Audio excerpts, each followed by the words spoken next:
Pour la portion biblique ce mois-ci, je vous laisse avec mon super mari, Pasteur Benoît, qui va nous parler de générosité. Bonjour tout le monde. Comme vous le savez, le peuple d'Israël était un peuple d'agriculteurs, du moins un peuple très près de l'agriculture.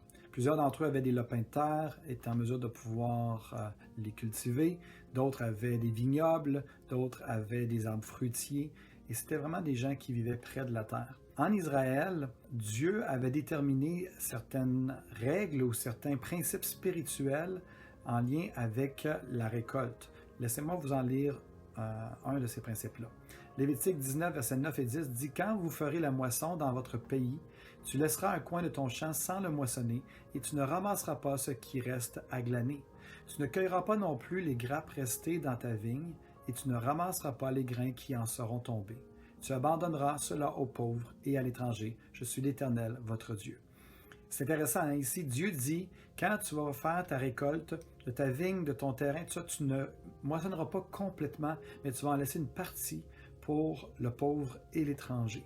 Donc, c'est intéressant de voir que Dieu s'intéressait aux pauvres et aux étrangers et il voulait s'assurer que les membres de son peuple prendraient soin de ces gens-là. En Israël, en fait, Dieu se considérait comme étant le propriétaire de la terre d'Israël. Il considérait que les membres de son peuple étaient des gestionnaires des lopins de terre qui leur étaient échus en partage. Donc, Dieu est en mesure de dicter aux gens d'Israël comment gérer leur récolte et comment ne pas oublier les étrangers et les pauvres au sein de leur communauté. Et je crois que ça nous fait réfléchir sur nous aussi, comment on devrait considérer notre propre salaire aujourd'hui, en 2021, et aussi nos biens.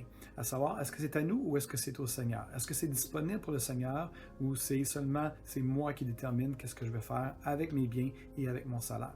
Ici, l'équivalent, ce serait de dire, je mets une partie de mon salaire de côté pour le pauvre et l'étranger.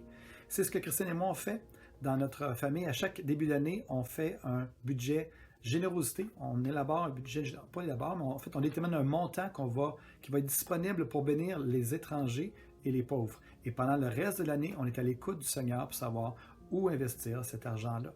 Donc, je vous encourage à considérer, à partir d'aujourd'hui, que votre salaire et que vos biens ne vous appartiennent pas, mais qu'ils appartiennent au Seigneur, et d'être à l'écoute du Seigneur pour savoir comment vous pouvez être une bénédiction, au-delà de vos dîmes et de vos offrandes, comment vous pouvez être une bénédiction pour les pauvres et les étrangers autour de vous.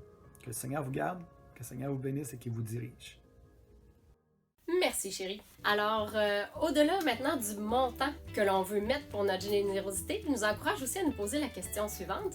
Pasteur Benoît a beaucoup parlé de la veuve et de l'orphelin. Ma question serait, qui sont nos veuves et nos orphelins aujourd'hui? À l'époque, c'était les gens les plus vulnérables de la société. Aujourd'hui, ça peut correspondre à qui? Et quelle serait la meilleure façon de les aider?